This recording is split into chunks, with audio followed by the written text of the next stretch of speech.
Hello வணக்கம். இது உங்கள் சிவி ஜோன். எல்லாரும் எப்படி இருக்கீங்க? ஸோ இன்றைக்கி பார்த்தீங்கன்னா நம்ம நினச்சி பார்க்காத விஷயங்கள் எக்கச்சக்கமாக நடந்திருக்கு. ஸோ மொத்தமாக 8 பேர் இருந்தாங்க.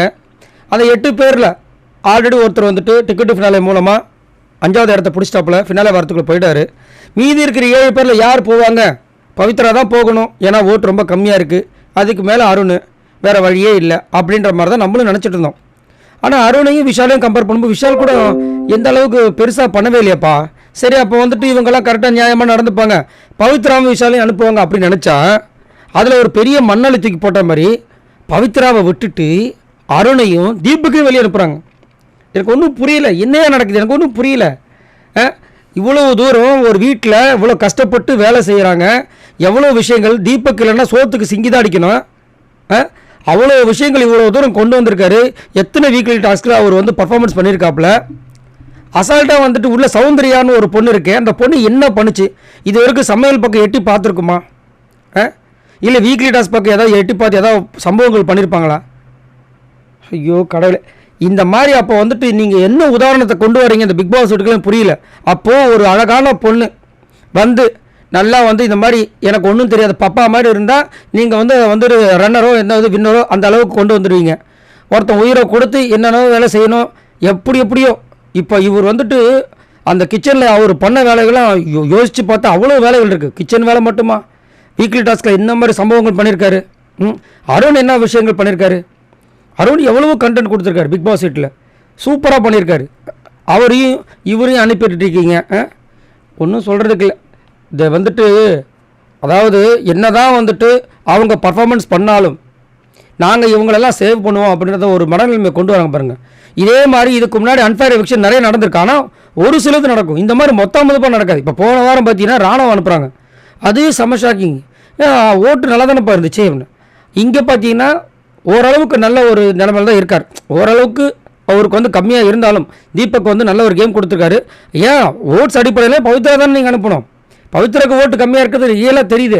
சரி, சௌந்தர்யாவுக்கு மக்கள் ஓட்டு இருக்குப்பா, நாங்கள் ஒத்துக்கிறோம். பவித்ராவுக்கு ஓட்டு கம்மியாக தான் எனக்கு அதுபடி அப்போ அதையாவது பண்ணலாமே, அதையும் பண்ண மாட்டீங்க. அன்அஃபிஷியல் ஓட்டிங் தப்புன்றாங்க.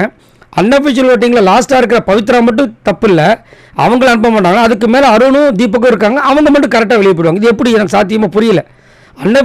அன்அஃபிஷியல் ஓட்டிங் தப்பு, அஃபிஷியல் ஓட்டிங் தான் ஒன்று இருக்குது. அதில் வந்து இவங்க இப்படி அவங்க அப்படின்னு புலி, அவங்க கரடி, அவங்க சிங்கம் அப்படின்றாங்க. அப்போது அதேபடி பண்ணுங்களேன்.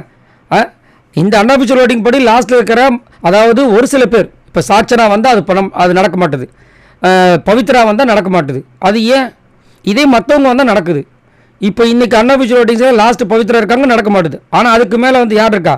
நம்மளுடைய அருணும் தீபக்கும் இருக்காங்க, அது நடக்குது. அவங்க 2 பேர் வெளியே போகிறாங்க. அதே மாதிரி போன வாரம் பார்த்தீங்கன்னா மஞ்சரி லாஸ்ட்டில் தான் அவங்க வெளியே போகிறாங்க. ஆனால் அதுக்கு மேலே நம்ம பவித்ரா இருந்தாங்க, அது நடக்கலை. உடனே என்ன பண்ணாங்க? ஸ்ட்ரெயிட்டாக போய் ராணுவ மேலே கை வைக்கிறாங்க. ஒன்றும் சொல்கிறதுக்கு இல்லை. பிக் பாஸ் எதை நோக்கி கொண்டு போய்கிறது ஒன்றுமே புரிய மாட்டுது. இவங்க சரி பவித்ரா கூட அக்செப்ட் பண்ணிக்கலாம்ப்பா, ஏன்னா ஸ்டார்டிங்கில் வந்து கேம்லாம் தாறுமாறாக வந்து கொடுத்துருக்காங்க. நடுவில் வந்து அன்ஷிதா கூட ஒரு டீம் இப்போ செம்ம மாதம் கேம்லாம் கொடுத்தாங்க. ஓகே, ஏதோ ஒன்று சம்பவங்கள் பண்ணியிருக்காங்க. சௌந்தர்யா என்ன பண்ணுறாங்க? எப்படி இவங்களை வந்து பிடிக்குது? ஒரு சில பேர் வந்து அப்படியே புகழ்ந்து தள்ளுறாங்க. சௌந்தர்யா உண்மையாக இருக்காங்க, மற்றவங்களாம் பொய்யாவாக இருக்காங்க. ஏன் பவித்ராவோட உண்மையாக இருக்காங்களா? எனக்கு ஒன்றும் புரியல. பவித்ராவோட உண்மையாக இருக்காங்களா? தீபக்கோட உண்மையாக இருக்காங்களா? அருணோட உண்மையாக இருக்காங்களா? எல்லாமே உண்மையாக இருக்கணும் தாங்க வராங்க. உண்மையாக இருக்கிறது என்னென்னா, நான் வந்து இப்படி தான் இருப்பேன்னு சொல்லிட்டு வீட்டில் இருக்கவங்களும் சொல்லணும், வெளியில் பார்த்த மக்களும் சொல்லணும், உள்ளே இருக்கிறவங்களும் சொல்லணும்.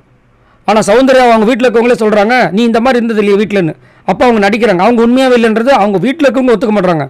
ஆனால் வெளியில் பார்க்குற மக்களில் ஒரு சில பேர் அவங்க உண்மையாக இருக்காங்க அப்படின்னு சொல்லிட்டு கமெண்ட்ஸ் போகிறாங்க. இந்த கொடுமை எங்கே போய் சொல்கிறது? சரி, உங்களோட கருத்துக்களை சொல்லுங்கள். இப்போதைக்கு இதான் அப்டேட். மாறாத, ஏன்னா லைவில் வந்து நம்ம சொல்லியிருந்தோம் சண்டேயில் வந்து maybe there is a chance மாறதுக்கு வாய்ப்பு இருக்குமோ நினச்சோம். பட் அதுவும் மாறல போல் இருக்குது.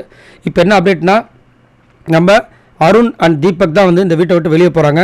ஸோ இவங்க போனதுனால மீதி வந்துட்டு 8 பேரில் வந்து 2 பேர் போயிட்டாங்க, மீதி 7 பேர். ஒருத்தர் உள்ளே இருக்கார், மீதி 5 பேர். அதில் ஒரு மிட்வீக் எவிக்ஷன் நடக்கும். அதில் தான் ஒருத்தவங்க வந்து அடுத்த வாரம் வந்து பெட்டி எடுத்துகிட்டு போக போகிறாங்க. இந்த பெட்டி எடுக்கிறது ஒரு பயங்கரமான சம்பவங்கள் இருக்க போதுன்ற மாதிரியும் அப்டேட் வருது. அது வந்துச்சுன்னா கண்டிப்பாக நான் கொடுக்குறேன். உங்களுக்கு என்ன தோணுதுன்றதை சொல்லுங்கள். பாய் நண்பர்களே.